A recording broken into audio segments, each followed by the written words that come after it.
is this is our first webinar in our winter webinar series. We're going to dive deeply into the latest Energy Action Network annual progress report, which is all about durable energy affordability and emissions reductions. So our focus for today's webinar is on energy affordability. I'm really grateful to have the time of Jared Duval, who is the executive director of the Energy Action Network, who put this amazing analysis and report together as they do every year. Also appreciative to be joined by Ben Edgerly Walsh, who is the Climate and Energy Program Director at VPIRG. And then I'm Johanna Miller. I lead the Energy and Climate Program at the Vermont Natural Resources Council. We're going to start first by hearing from Jared, who will go into a deep dive on the amazing work and analysis that they have provided in terms of, the costs of the status quo, in terms of our heavy reliance on imported fossil fuels and the opportunities to save Vermonters money and reduce our reliance on fossil fuels. Then I'm going to turn it over to Ben Edgerly Walsh, who will provide a brief overview of sort of a look forward for the 2026 legislative session and how entities, organizations like ours, as well as policymakers, are potentially recalibrating in this moment, which is obviously a moment of significant challenges where many communities and people are struggling with food security and obviously the significant price pressure on healthcare, the sort of immigration and the terrible things happening for too many folks in this moment. So this is a really challenging time, and we are recognizing that. And as I hope you've seen, been partnering with really important partners in a tour across Vermont to talk about the consequences, some of the federal changes, and what that means for people and communities. But in today's webinar, we're going to go deep on the opportunity of clean energy and climate progress in this moment. But before I turn it over to Jared, I just want to let you know, hear from Jared, hear from Ben. I'm going to talk a little bit about what's happening at the Climate Council as it relates to what we're expecting in the next year or beyond. And then we hope to have a little bit of time for Q&A at the end. We're hoping to get you out of here at 1:15. We'd scheduled this for about 1.5 hours, but that may be a little bit too long. Peel off if you need to, but there's really important content that we're looking forward to getting into with you all. And before I turn it over to Jared, I first want to say a serious thanks to Evelyn Seidner, my fabulous colleague at the Vermont Natural Resources Council, who is the wired wizard behind this event and helps to put so many important pieces of our work together. So thank you, Evelyn. Evelyn is also going to help to manage your questions. So as Jared presents on their annual progress report, please drop your questions into the chat. Same for when Ben is providing an overview of the legislative look forward. And we're going to hope to get to as many questions as possible. So put those into the chat and we'll aim to get your questions answered. So without further ado, Jared, I'm going to turn it over to you to dig into the results and the analysis of your latest progress report. Thanks so much again for joining us today. Thanks, Joey, and thanks, Evelyn and Ben and everybody who's joining. Really glad to be with you this afternoon.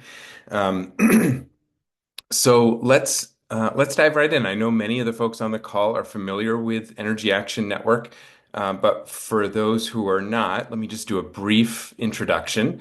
EAN is really two things. On the one hand, and first and most importantly, we are a network of members of nonprofits, businesses, higher education entities, utilities, public sector partners, basically any organization in the state that wants to work together towards meeting Vermont's climate and energy commitments. And VECAN and VPIRG and VNRC are all incredibly active and indispensable members of the network that we rely on in many ways. And we are also very glad to be a resource to and engaged with VECAN and the organizations on this call today. In support of our network of members and of the state of Vermont, we have a small backbone nonprofit organization that provides a couple of key functions. One is that we do data tracking research and analysis to help ensure that Vermont's energy and climate decisions are evidence-based, grounded in the latest and highest quality data and analysis that we can either collect or produce and share. Um, and we also serve a convening and facilitation role as well. Um, Primarily, what I want to focus on today is some of the key findings of our new annual progress report for Vermont, which those who are familiar with it over the years know that it's always providing the latest information on energy use, on emissions. We've always presented on energy economics as well. But this year, our primary focus was a deep dive on energy costs, energy affordability, and ways to lower energy costs for Vermonters. Before we get to the annual progress report, though, I know that there are many members and leaders of energy committees across Vermont with us today. So I want to just make sure that everybody is aware of this additional resource that EAN hosts and updates, which is a series of, and we have two, an energy dashboard and an emissions dashboard. This is a screenshot of our Vermont energy dashboard, which was just updated with an additional year of data this fall. This is a screenshot of how you can see comprehensive weatherization projects completed by town in a given year or over time. If folks are interested in that, please feel free to reach out, but that's not the main focus of today. But just given how many Energy Committee folks, I wanted to make sure to share the link to our dashboards. There's also an interactive emissions dashboard as well. But primarily what we're going to talk about today is the key findings from our latest annual progress report. I want to just start by thanking this is a really massive team effort. My colleague, Kara Robacek, EAN's Deputy Director and Network Manager, our former data manager and research analyst, Lena Steer, were both so crucial to this, as were many of the folks who were on this call. We're really lucky to have many partners who are data providers and who are also reviewers. We had over 30 reviewers of this report, Joey and Evelyn among them, that really help improve as well. We're trying to do two things with this report. Reliably include the information that you've come to expect from EAN, but also keep it fresh with new data and analysis every year. So this year, we have 24 brand new graphs or visualizations in this report, and almost all of those are related to energy affordability. When we started working on this report back in January, we were hearing it all around Vermont, whether it was at kitchen tables, whether it was in state house conversations, concerns about energy affordability. So when we started this, a few key questions were really coming to the fore. How much is Vermont spending on energy? No one had actually ever really done a full tally of Vermont's energy costs. We wanted to look at how has that been changing over time?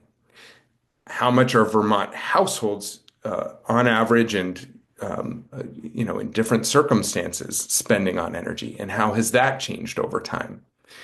We also wanted to ask key questions about when we talk about affordability, let's be clear about what we mean. So affordable compared to what? What we're doing now, what are the alternatives?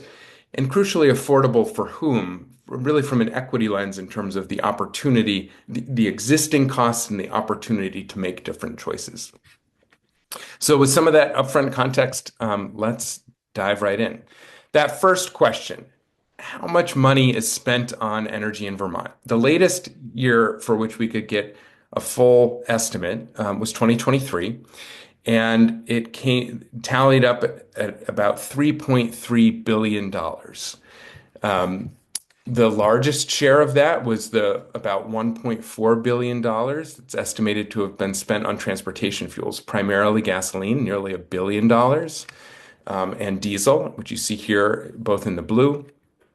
The next largest source of energy costs in Vermont is thermal energy, primarily for heating. The largest single expense being fuel oil and kerosene, but also significant expense for propane as well. And then you see electricity costs in the green. Um, I will note that in the bottom right corner, if folks have a printed copy or later want to look at an electronic copy of the annual progress report, you can see the graph, the page from the report that this graph shows up on. Um, I'm sorry, I should just pause here to say that many of you probably have printed copies. For those that don't, all of these graphs and the full report is available at eanvt.org. And if you would like printed copies, you can reach out to myself or Cara. Maybe Cara, if you can put our contact info in the chat, that would be great. We're happy to provide copies for events that you may host. We also have individually downloadable high resolution copies of all of these graphics available on our website that are free for your download and use. If you've got an Energy Committee newsletter or a presentation you're developing or a poster, this is meant to be a free open source product and service to anybody who wants to use it. So let's move to this second question of how have energy costs been changing over time. Electricity costs in Vermont have remained fairly stable in the last few years. So to really see this cost, we wanted to zoom in on the fossil fuel spending, which is where most of the price volatility and most of the cost swings occurs. So this graph shows total estimated fossil fuel costs in Vermont from 2017 to 2024. And you can see a few things. The largest fossil fuel expense is gasoline in the blue, and that especially from 2020 to 2022, we saw a rapid increase in fossil fuel costs. I want to specifically focus on this period of 2021 to 2022.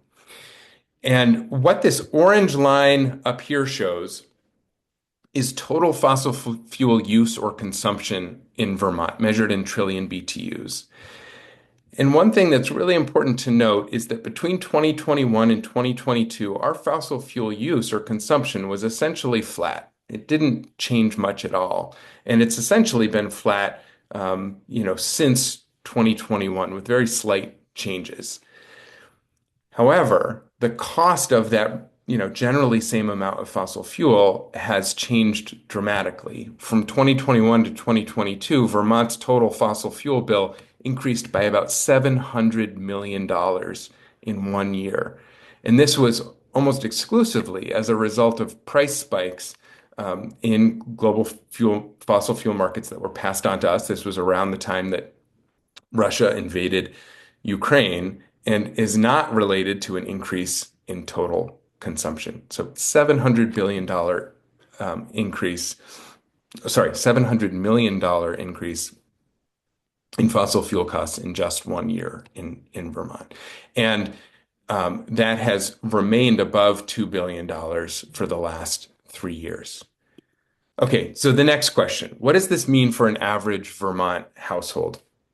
Before we talk about energy, I think it's valuable to talk about energy in the context of the larger affordability challenges in Vermont. So when we look at an average household budget in Vermont or New England or nationally, on average, the second largest expense for households is transportation. And the largest average household expense is the cost of housing. And we know that in Vermont, the cost of heating is a significant part of the cost of housing. So energy is kind of intimately, part of the largest parts of household budgets, housing and transportation. And so we know if we're going to effectively address the affordability concerns across Vermont, we're going to have to address energy costs facing Vermonters. And this kind of really helps show how difficult this has been for many Vermont households in the last 5 years in particular.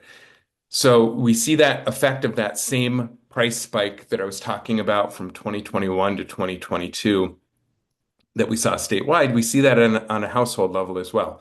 In 2021, average household expenses for Vermonters, total average energy expenses for an average Vermont household was under $6,000. That spiked to over $8,000, nearly a $2,500 increase per household in 1 year, primarily driven by increases in gasoline and heating fuel costs. And and while those prices have gone down some for fossil fuel in the years since, total average household energy costs have remained above $7,000 a year in over the last few years. So this is, we don't no Vermont household gets one energy bill, right? It's paying for gasoline at the pump, paying an electric bill, paying a fuel bill for your heating fuel delivery, or whatever it looks like. But if you take an example household in Vermont, the most common heating fuel is fuel oil. And in the most common situation, Vermonters are driving gasoline cars. You look at average household size and heating load, average number of miles driven per year, average fuel efficiency. In 2021, we were talking about total fossil fuel costs of about 4,500. Again, that spiked by about $2,500 in 1 year because primarily of these increases of these price volatile fossil fuels like gasoline and fuel oil. That's one example of Vermont home that's heating with fuel oil and driving gasoline vehicles. This is another analysis that was done by Efficiency Vermont in their great Vermont Energy Burden report that looks at average energy expenditures in Vermont. And what we see here is the same story, that in 2023, that average household total energy cost was over 7,000, whereas in just 4 years before it was below 6,000. So multiple data sources and pieces of analysis finding the same thing. So we know that no matter how we look at it, the status quo when it comes to energy is not affordable for many Vermonters, and that continued dependence on these expensive and price volatile fossil fuels that are leading to these significant cost increases is not an affordability strategy, and that we are not going to be able to achieve meaningful or lasting energy affordability as long as we remain so exposed to and dependent on these expensive and price volatile fossil fuels. Beyond their costs and their price volatility, we also know that fossil fuels generally represent a drain on the Vermont economy. They are 100% imported into the state, and about 3/4 of every dollar we spend on them immediately leaves the state to pay those out of state, often multinational fossil fuel corporations that are importing fuel into the state. That's a different story for other energy sources in Vermont. When we spend $1 on electricity, nearly 60 cents of that dollar stays and recirculates in Vermont because most of the cost of electricity is related to line maintenance, tree trimming, local customer service operations, some local power purchases. And even when we're not purchasing power directly in Vermont, it's staying much more close to home in terms of power purchases from New England or Quebec or New York.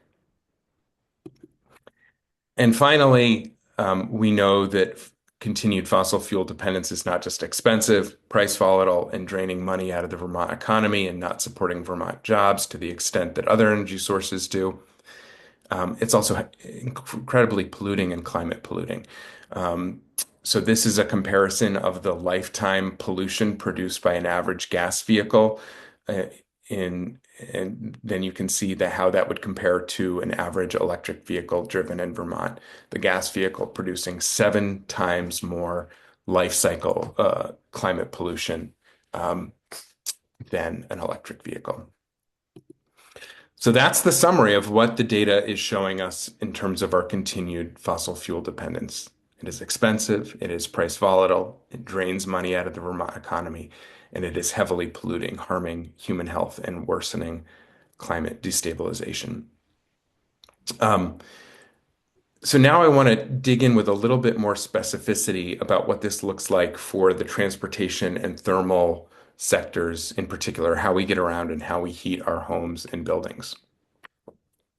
And I want to do that by talking about this affordable for whom question, because depending on household income, different Vermont households are facing very different situations. So let's start with the blue, which shows average household expenses for transportation in different income groups. And what we see is that upper income Vermonters have and drive more vehicles, more expensive vehicles, and they drive more miles and spend more on energy, nearly on transportation fuels, nearly 5 times more spending on transportation in total among the highest income households as compared to the lowest income households.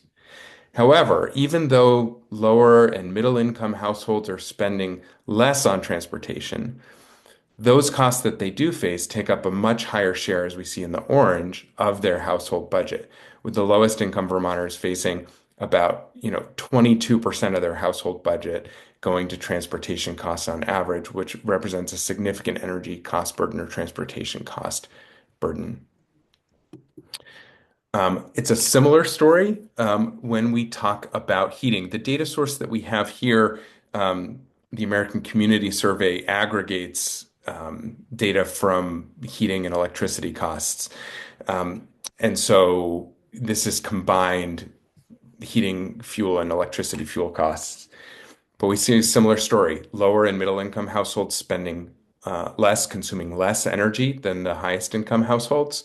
But that spending that they are doing, taking up a far larger share of their household budget.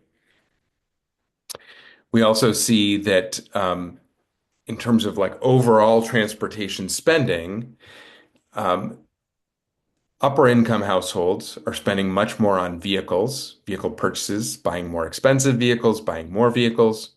Whereas for lower income folks, if you look at the orange and the blue, we see that, it's about a third of their total transportation expenses come from fuel and maintenance. So if we want to reduce the energy cost burden for those who can least afford these costs, lower and middle income Vermonters, um, being able to tackle fuel and maintenance costs becomes really important. We see that there are also differences in terms of heating fuel use or heating, how homes are heated, depending on whether someone owns or rents a home and in what income category they're on. One thing they're in.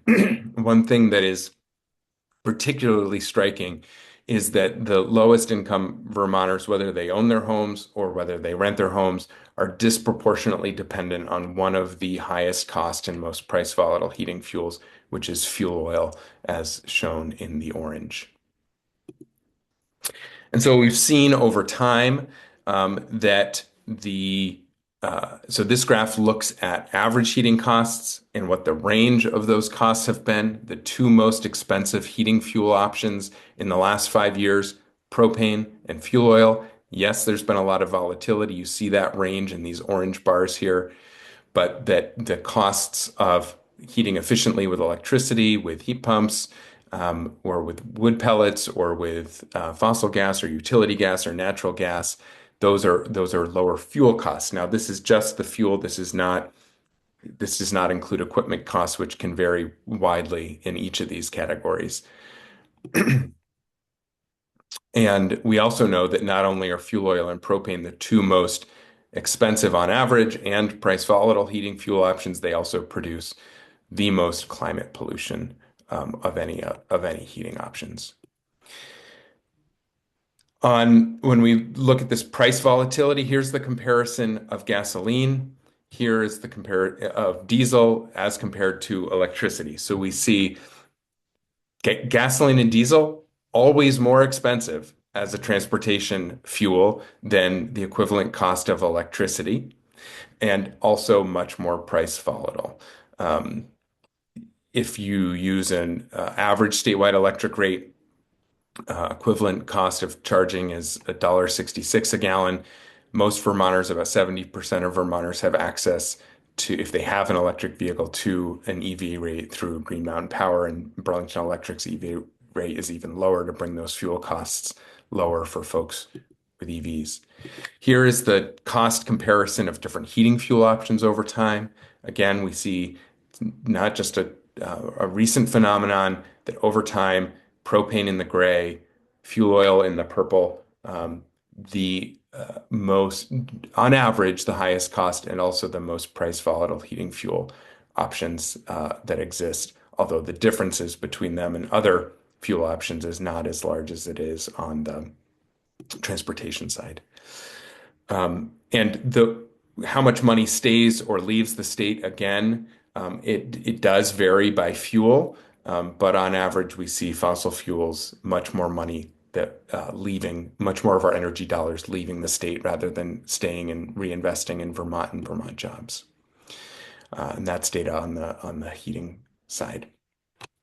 So, okay, I just threw a lot of information at you on how much we're spending, how that's changing over time, what that looks like for the state economy, what that looks like for average households, what it looks like for different households depending on income. What are some of the key insights that we can draw from all of this information? And to frame this up, I don't want to show another graph. I don't want to throw another number at you. I actually want to read an excerpt from a book titled Men at Arms that was written by Terry Pratchett that explains the dynamic that I think is going on when we talk about energy affordability in Vermont.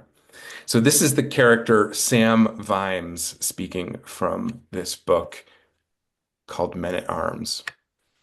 The reason the rich were so rich, Vimes reasoned, was because they managed to spend less money. Take boots, for example. He earned $38 a month plus allowances. A really good pair of leather boots cost $50. But an affordable pair of boots, which were sort of okay for a season or two and then leaked like hell when the cardboard gave out, cost about $10. Those were the kind of boots Vimes always bought and wore until the soles were so thin that he could tell where he was on a foggy night by the feel of the cobbles. But the thing was that good boots lasted for years and years. A man who could afford $50 had a pair of boots that'd still be keeping his feet dry in 10 years' time, while the poor man who could only afford cheap boots would have spent $100 on boots in the same time and would still have wet feet. I share that because I think that housing is not different than boots, home heating is not different than boots, and transportation is not different than boots. In the short term, it costs more to weatherize a home than not. But in the long term, it usually costs much more to live in an unweatherized home. In the short term, an EV without incentives can cost more upfront than a gas vehicle. But over the life of the vehicle, a gas vehicle usually costs much more to drive, on average about $10,000 more in fuel and maintenance costs. In the short term, it costs more to shift to efficient heating options, but in the long term, it usually costs more to keep using expensive and price volatile fossil fuels. So one of the things that I think is important for us to do when it comes to conversations about energy affordability is to distinguish between durable energy affordability and fleeting or temporary of energy affordability. We can also think about this as the difference between costs and investments. Because while often higher upfront costs of more efficient vehicles and equipment are real and cannot be ignored, often the best way to true durable energy affordability, where Vermonters can save money month after month and year after year, and not just at one fleeting moment in time, is by investing in the technologies that are more energy efficient and rely on lower cost, more price stable energy sources. That means weatherization. It often means heat pump water heaters rather than propane water heaters. It can mean electric vehicles rather than gas vehicles. It can mean local and efficient wood heating instead of relying on fuel oil and propane. So let's just take a look at some of these examples. First, I want to say that Vermont has understood and applied this idea, this distinction between cost and investment over the last 20 years. And we've done so through our energy efficiency utility model. Since 2000, or from 2000 to 2021, a little less than $1 billion has been spent on total investments in energy efficiency programs. And that's a real upfront cost. But what has it resulted in? Over $3 billion in total savings for Vermonters, including avoided transmission and distribution costs that would have otherwise occurred if electricity use had continued increasing. And there's also been a benefit to the avoided costs from the avoided pollution that would have resulted. So invest less than $1 billion, get more than $3 billion in savings. But when we talk about energy efficiency, it's not just about our traditional notions of energy efficiency, about weatherization or efficient appliances. Some of the most important ways to think about energy efficiency now are with modern electric technology like electric vehicles and heat pumps, which are able to accomplish the same task while using far less energy. What do I mean? So in a gas vehicle, it uses internal combustion, which is an incredibly inefficient process. You put in gasoline, only about 16 to 25% of that energy that gets combusted actually ends up moving the vehicle and being delivered to the wheels. And most of it, about 70% of that energy is lost through heat and other engine losses. In an electric vehicle, because of the greater efficiency of electric motors not using combustion, because of things like regenerative braking, about 87 to 91% of the energy that's put into the vehicle ends up being delivered to the wheels and moving it.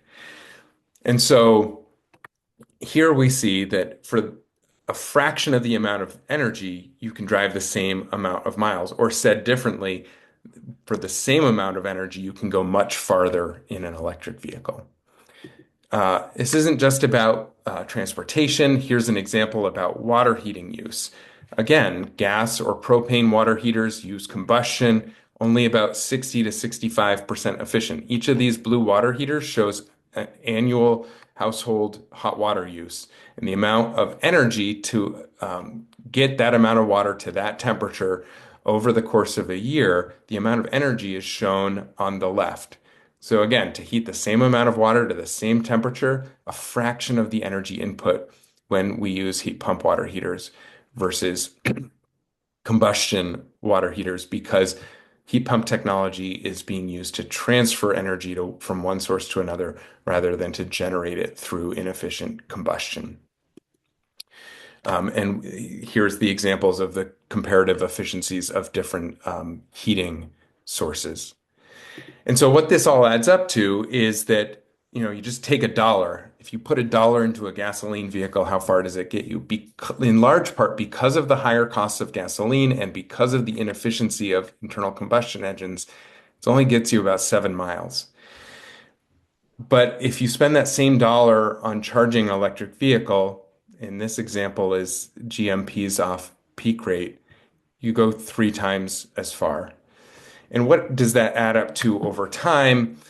AAA did a study, Your Driving Costs, that looked at this nationally, and they found on average $6,000 to $10,000 of fuel and maintenance savings when driving an EV versus a gas vehicle. We ran the numbers specific to Vermont, where drivers drive more miles and where we have lower electricity costs than other surrounding states.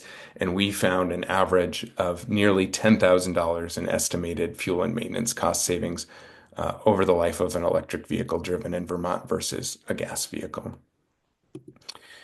And so this gets back to this Boots example, right? Here's an apples to apples comparison of a gas vehicle, Chevy Equinox, versus an electric Chevy Equinox. Without any incentives, you see that the EV costs more upfront, about $5,000 more in this example from just still this year. This is a very conservative analysis because it does not include incentives that do still exist. While the federal incentives are gone, the state incentives have been fully expended and have not been renewed. There are still utility incentives that actually bring this cost down closer to to this. But the big difference is, again, the fuel and maintenance estimated costs over time, which end up being those savings being much larger than the upfront cost difference between the vehicles. We've done analysis like this on for used vehicles as well. And so we see gas vehicle upfront costs less without incentives, but over time, by year 5 or 6, it's costing more, and over the life of the vehicle, on average, costing much more than an electric vehicle in terms of the total cost of ownership and maintenance.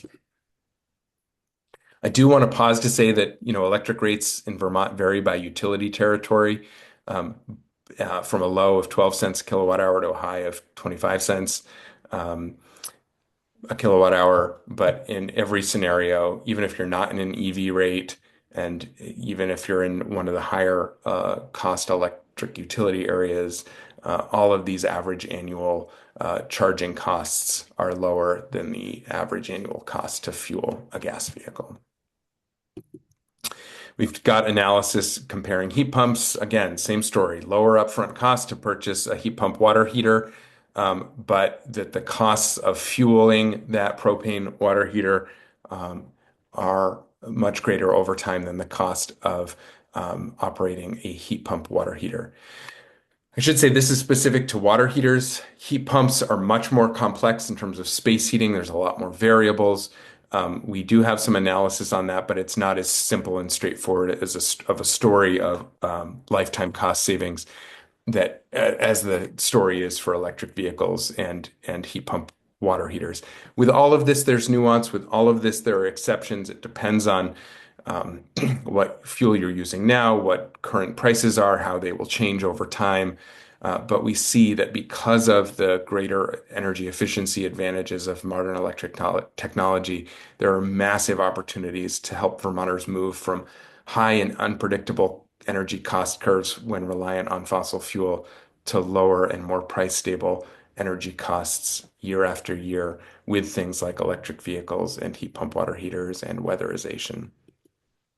I'm running a little short on time, so I'm going to skip over these examples, but or not go into them as much as I otherwise would. But just to say that the picture for how Vermonters can access different vehicles or heating technology or weatherization that has changed over the last year as federal policies and regulations have changed to be much more antagonistic towards energy efficiency and clean energy, and as the incentives that had previously been available have dried up. And you can see that in just this comparison of these two tables in the span of a year, what was available last year versus the status now with the federal tax credit gone, state mileage smart and replace your ride programs fully expended and not renewed.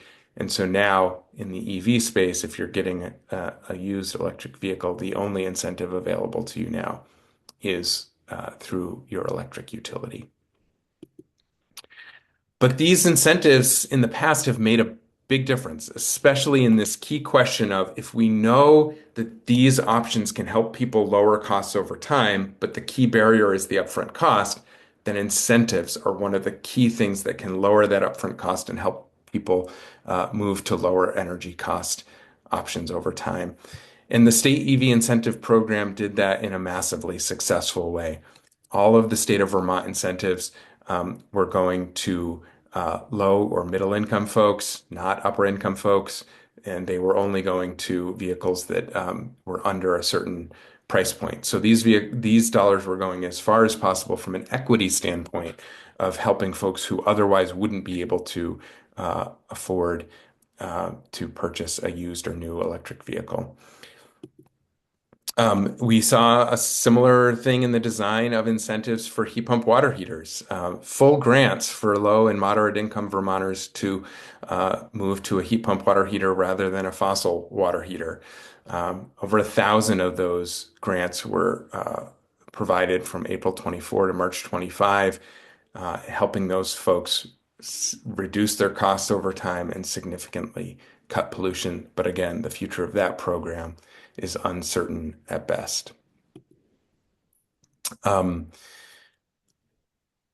and In terms of the funding landscape for where the sources of support for energy efficiency investments and some clean energy incentives come from, we have a situation in Vermont that is the exact opposite of the polluter pays principle, where the most polluting fuels are contributing the least in fees, taxes, and charges, and our cleanest fuels are paying the most. And these very small fees on the fossil side, as a percentage, have actually been decreasing over time. Folks may know that that low-income weatherization in Vermont, the Weatherization Assistance Program, has in large part been funded by a gross receipts tax of 2 cents a gallon on these delivered fuels.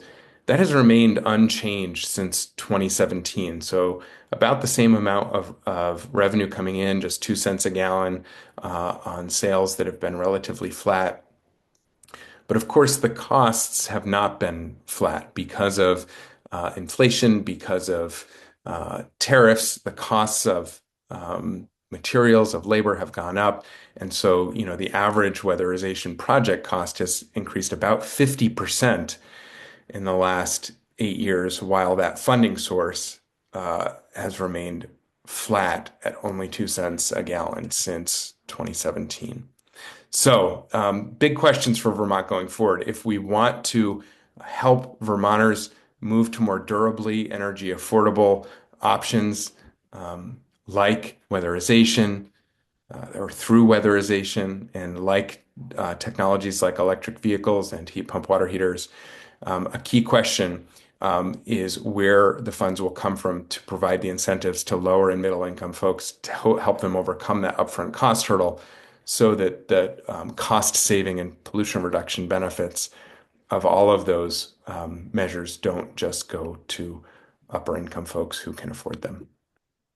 With that, I'm going to stop the presentation. I do want to just remind folks that all of these graphics and many more are available at eanvt.org.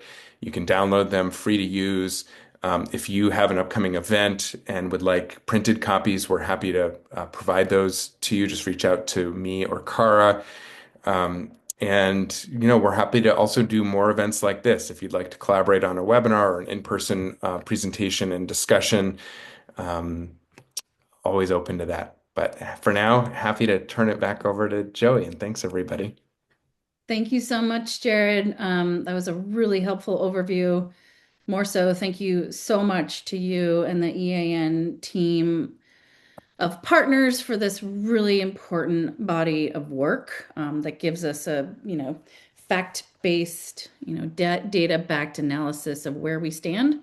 This is really, really crucial context as we think about what we need to be doing, what we can be doing, maximizing the opportunity of cleaner, cheaper, more efficient energy technologies. So, a couple of things before I turn it over to Ben Edgerly Walsh. Thank you so much for your questions and comments in the chat. Jared, if there are any easy ones to answer, just in a quick response in the chat, great. Otherwise, we are capturing these and are going to get to as many of your questions before we wrap today as possible. So keep those questions and comments coming. And also know, as Jared said, this is one sort of webinar. It's the first in our series, and we're going to go deeper into some of these very timely and important topics in other webinars as well. So keep those ideas for potential webinars too coming. So I'm going to turn it over to my friend and colleague, Ben Edgerly Walsh, who is the Climate and Energy Program Director at VPIRG. And Ben's going to give a pretty high level overview of sort of what the potential policy landscape looks like at this moment with our legislature and policymakers grappling with so much in this moment, trying to help Vermonters survive and thrive in pretty challenging times. So Ben, provide that overview. I'm going to wrap with a couple of short updates, and then we're going to get to Q&A and get you guys out into the wintry world out there. It's gorgeous. Take it away, Ben. Jared, did you want to offer any clarifying comments on any of those questions before I dive in? Just really quickly, and I'll follow it up directly with Richard. We produced graphs both adjusted for inflation over time and the nominal prices for total energy costs in Vermont and by household. So happy to share what it looks in both ways. But regardless of how you look at it, massive cost increases from 21 to 22 and elevated costs since. Thanks, Jared. So I'm going to buzz through a number of policies that we're planning on pursuing in the coming legislative session, starting just a few weeks from now in January. This is going to be real quick. This is not primarily intended to be a policy webinar. We will have at least one of those early in the new year. So be on the lookout from our email list, VPER, VCV, the NRC. I'm sure we'll be pushing those out. But we wanted to give you just a quick sense of that. First, though, I just want to, Ben, you're yes. it's a little hard to hear you. Anything we can do to? Yeah, let me. Oh, that's better. Maybe you just need to lean in. Lean into the That's going moment, on. lean into the mic. All right. Let me know if that happens again. I can ditch the earbuds. So I'm not going to say a lot more about energy affordability. That's obviously, what you just heard quite a lot on from Jared. But that really is what we are focused on, what we've been focused on for a number of years. Really our goal at VPERG and, at all the organizations you're hearing from today is to pursue greenhouse gas emissions reductions, carbon pollution reductions in a way that really drives energy affordability, reduces energy costs, and especially does that for low and middle income Vermonters. So the first thing that I want to talk about is actually solar, which isn't something you heard a lot about from Jared, but obviously, the reason that electrification, or a core reason that electrification is so important and beneficial, is the fact that we're able to electrify into a clean electricity grid. So we have three things that we're pursuing on solar this coming legislative session. I'd sort of put them into the small, medium, and large buckets. On small, very small solar, smaller solar than we've had before, actually. We're going to be pushing for portable solar, plug-in solar. You might have heard this called balcony solar, very common in parts of Europe. There are millions of these systems in Germany, for instance. And you're literally able to install, 1, 2, 3 solar panels and just plug them right into a wall outlet, typically an exterior wall outlet, and have solar the same day that you drive it home from the hardware store. This is something that's just starting to happen in the United States. Utah passed legislation to enable it earlier this year. Vermont's looking to become the second state, and there are a whole bunch of other states that are pursuing this. And essentially the policy is cut all the red tape. You should be able to get one of these things, plug it in the same day, and have solar. Let your utility know, but that's it. No wait time, no fees, no permitting, no nothing. Next, on net metering, as folks I'm sure are aware, Trump and the GOP are doing everything they can to make life extraordinarily difficult for people who install solar and people who would like solar installed, at their home or business, especially for residential solar. Things are, not moving in the right direction, to put it very mildly. All federal incentives for residential solar will be gone at the end of this year. Those have existed for 20 years. They were first put in under the Bush administration, have been extended on a bipartisan basis. But now that solar is really, catching fire and becoming a real threat to the fossil fuel industry, Trump and company decided to eliminate them at the federal level. Commercial solar, I should say, has a little bit more of a runway, has a few years to be installed with the federal tax credit still in place. So what we would like to see happen here is for net metering, which is how you install residential solar primarily in Vermont, we should put a 2-year hiatus on any reductions in the rate paid for new net metering systems. If we don't do that, there's a good chance there's going to be a reduction in what new solar is paid starting in the middle of next year. And that would go on top of the pretty significant hit that is coming from federal policy. So we should give the industry a minute to catch its breath and make it easier for people to go solar rather than making it harder. And then lastly, for large solar, we want to make it easier to co-locate large solar farms where there's a good location. Right now, there's a lot of sort of bureaucratic hurdles to that. Next, appliance efficiency. Federally, for decades, we've had appliance efficiency standards. This is an Energy Star. That's the sort of high bar you could clear if you've got a really efficient product. This is the floor. This is the federal government saying, if you have a microwave or stove or refrigerator or whatever, below a certain efficiency level, you cannot sell that product in the United States because we have decided it's bad from a climate energy standpoint and it's bad from a consumer protection standpoint because the product might look cheap on the shelf, but the consumer is going to be totally screwed by energy costs over time. Trump, unsurprisingly, is trying to gut these at the federal level. And so what we are going to be pursuing this coming legislative session is taking all the federal standards and adopting them here in Vermont. So if they ever are successfully gutted at the federal level, they would still continue to exist and protect Vermont consumers here in the state of Vermont. And we're talking about, standards that have saved Vermonters hundreds of millions of dollars, probably billions of dollars over the years. The next thing that I want to touch on is some of the incentives that Jared talked about for EVs and e-bikes. These incentives, as you just heard, ran dry early last year, maybe it was late the year before, and they have not been re-upped. So there are still some incentives available through the utilities in Vermont, which is great.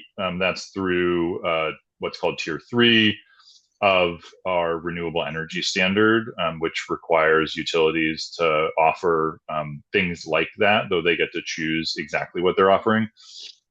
But the more significant incentives that really enabled low and moderate income Vermonters to get into EVs and get e-bikes are no longer available. They should be refunded. That's something we'll be pushing for. Ultimately, obviously, we need a sustainable long-term revenue source.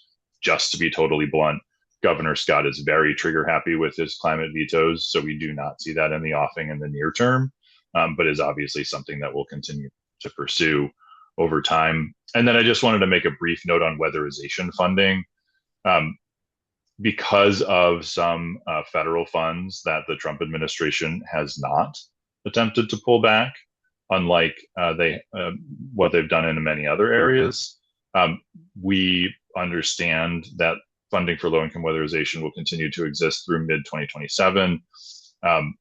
So we are not going after significant new revenue for weatherization right now, although there's real value in having a little bit of supplemental work, especially for some of the other work that needs to go along with weatherization, like asbestos remediation sometimes.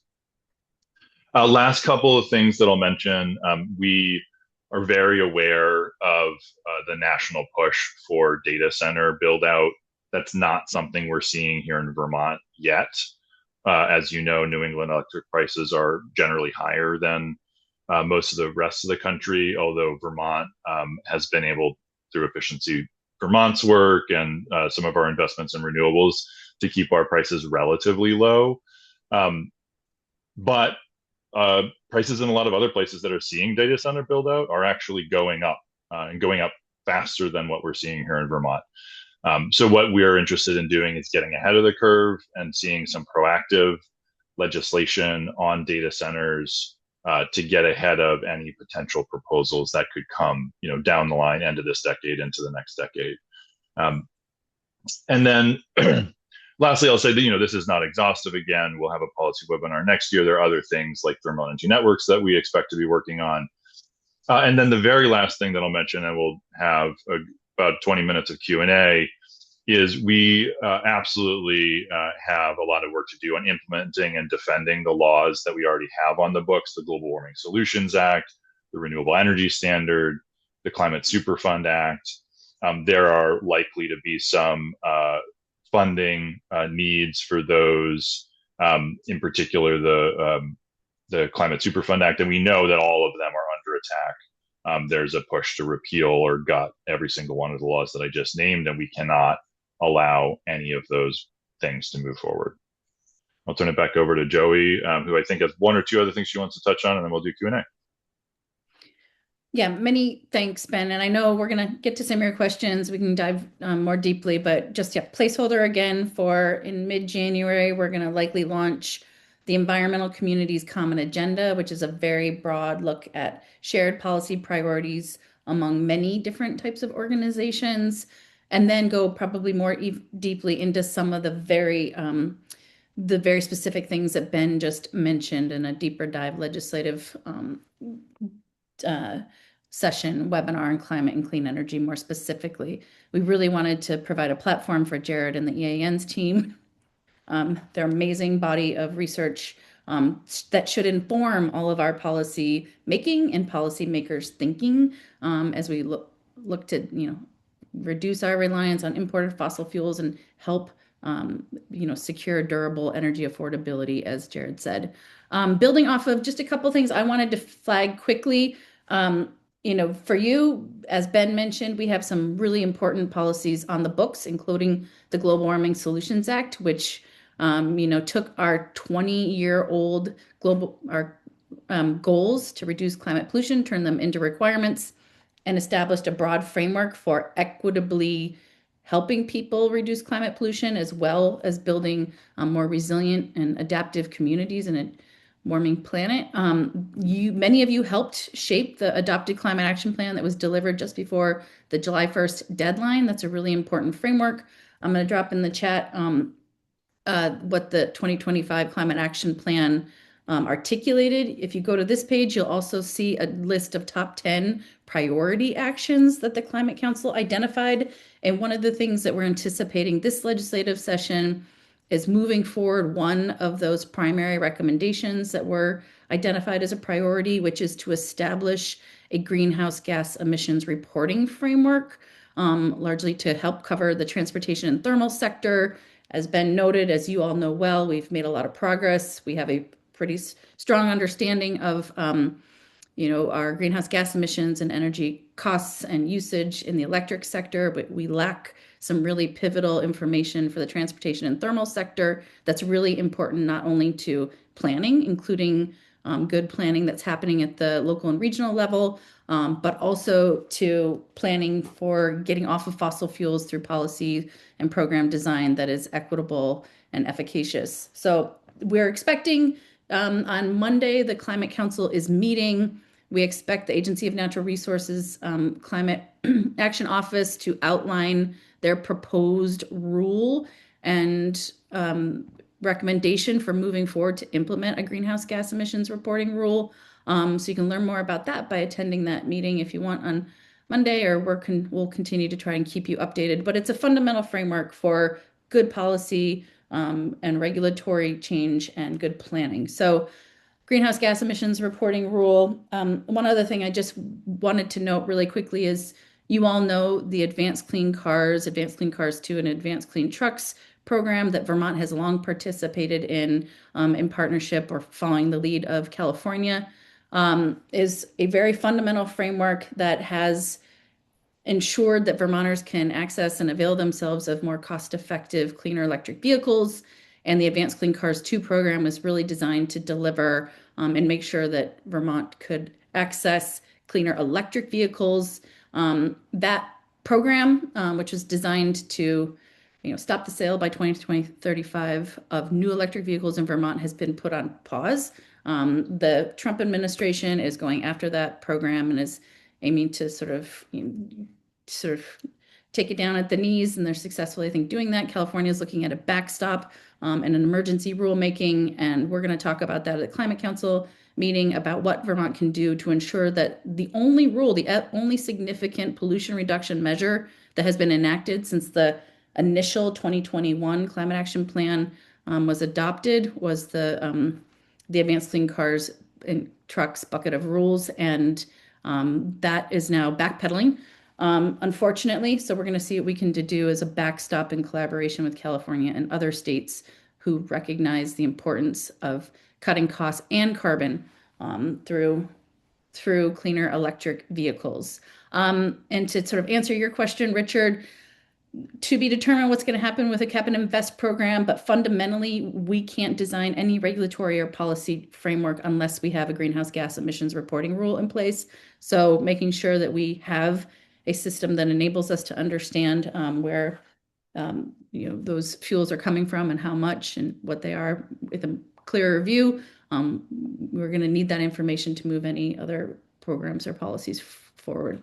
So I want to move us on to the Q&A, and I'm going to start first by going back to you, Ben, with Sean's question related to, can you speak just a little bit, even briefly, about the single plant piece? Because thanks.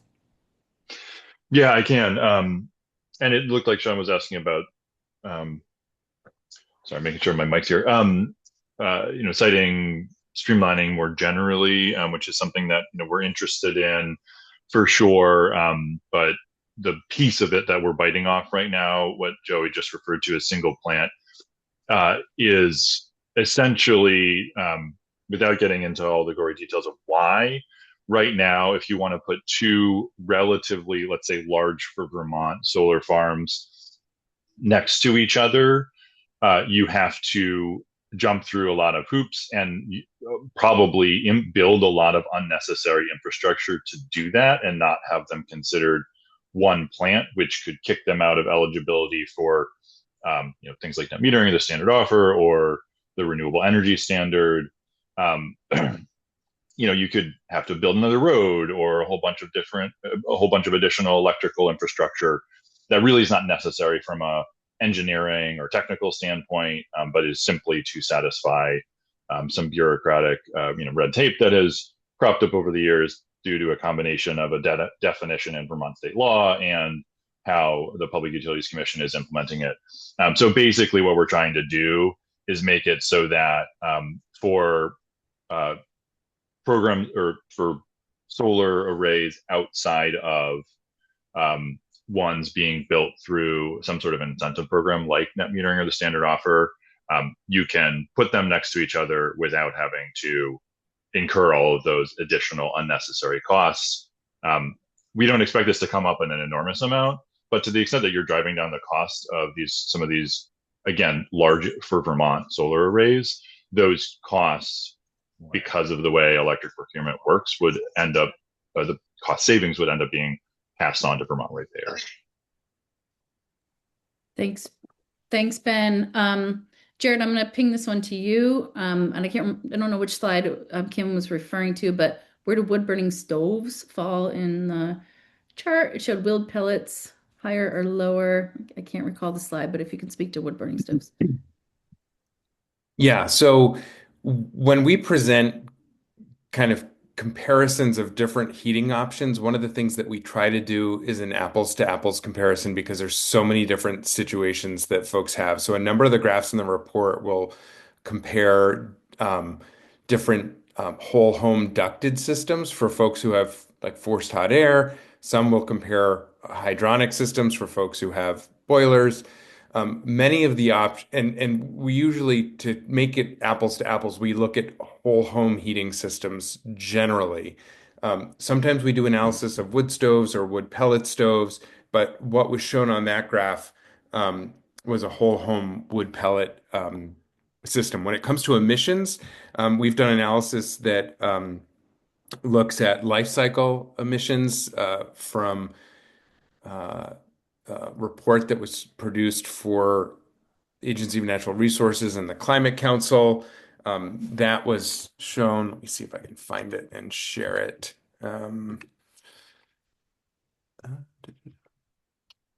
Apologies, just give me a minute.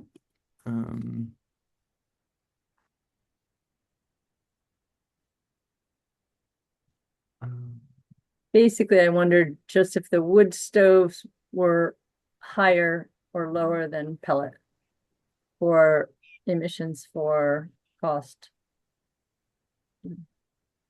Yeah, it's a good question. I think, generally the way that emissions related to wood are or should be accounted for is a complex subject of disagreement among many different folks. I think that generally, as if we're that there in terms of the production of pellets, there's more that goes into it in terms of, the manufacturing process of producing, extruding, packaging, transporting pellets generally than there is for cordwood. So from a full life cycle perspective, I would expect generally that wood pellets produce higher greenhouse gas emissions, but that depends on what your source material is. Sometimes when you're using the residue from sawmills, then that's not the case. There's other things to consider, like the efficiency of the burn. Wood pellets have very low moisture content and so tend to have, burn cleaner in terms of, and just be more energy efficient in those stoves and, other emissions that are produced. I think generally modern advanced wood heat appliances, EPA certified pellet stoves, and certainly advanced wood heat pellet and chip boilers and furnaces um, much more efficient than, things that have existed in the past. I don't want to give a too simplistic answer because it's nuanced, but and then of course it's also the question of not just what are the emissions at the source of combustion, but emissions from wood are also categorically different, fundamentally different than emissions from fossil fuels in the sense that when we burn fossil fuels, we're burning geologic carbon that has been stored underground for millions of years. And so whenever we burn it, it is a net addition from the slow domain of the carbon cycle to the fast domain of the carbon cycle.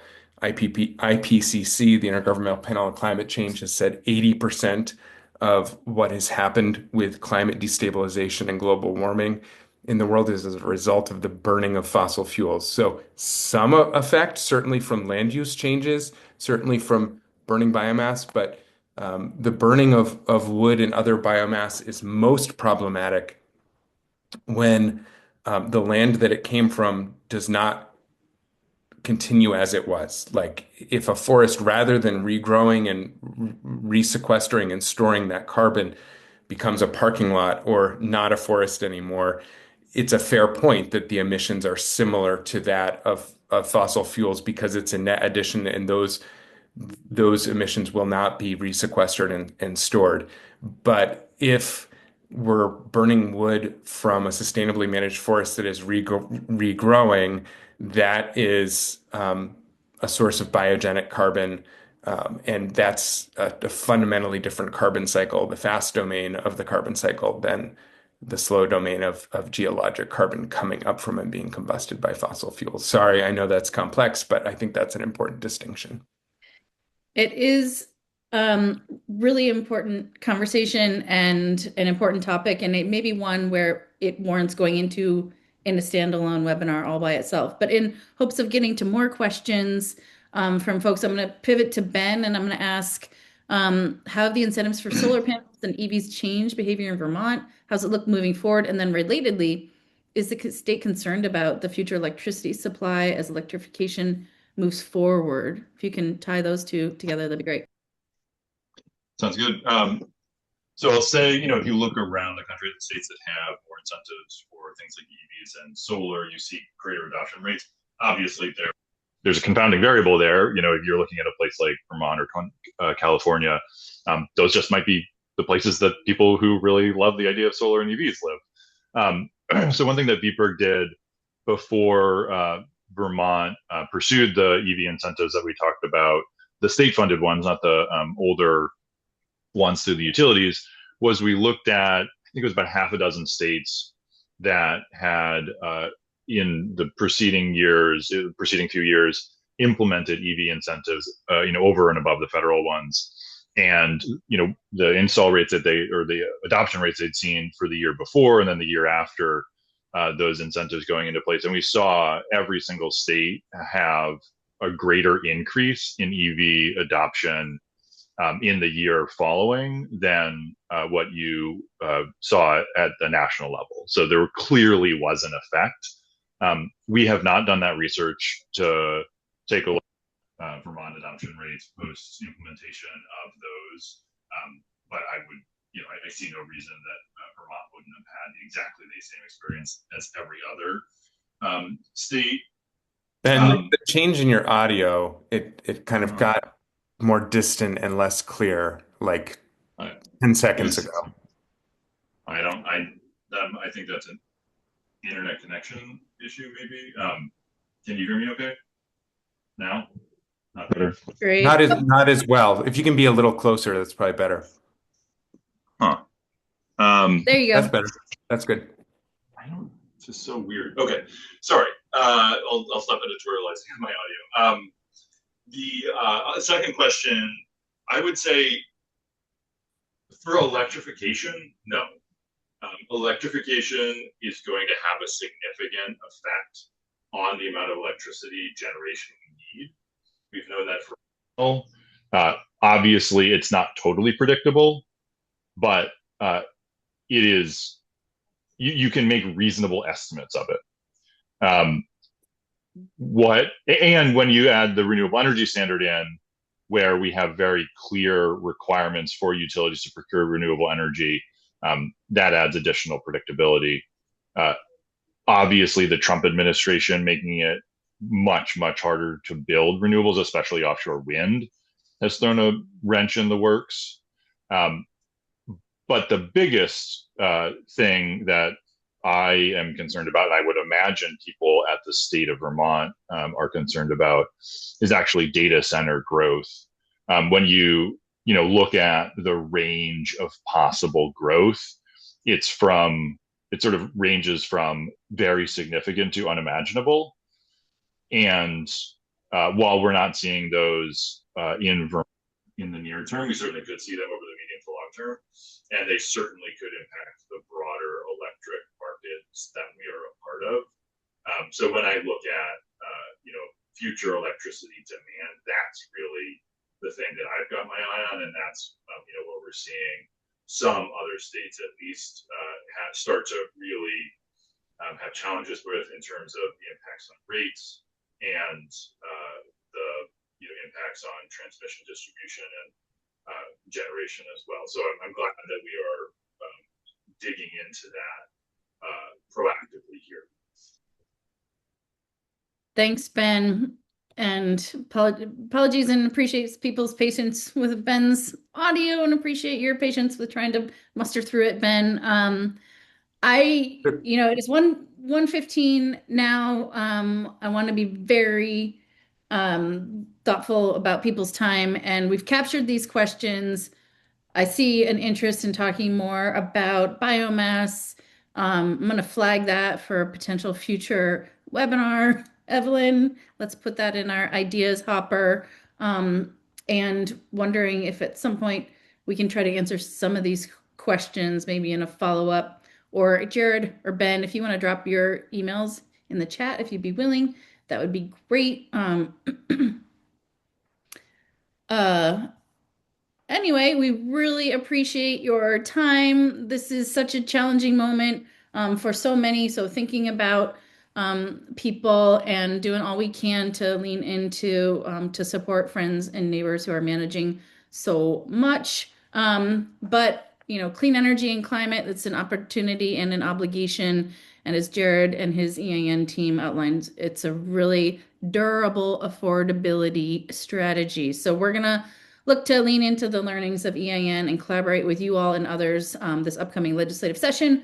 But just wanted to try as much on time as possible, give you the rest of this beautiful snowy day back and say happy holidays and good health and warmth and good things to you and yours and however you celebrate over the session. So over the holidays, excuse me. So thank you so much everyone again. Thank you, Jared. Thank you, Ben. Thank you, Evelyn.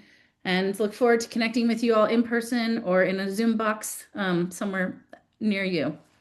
Bye, everyone. Thank you.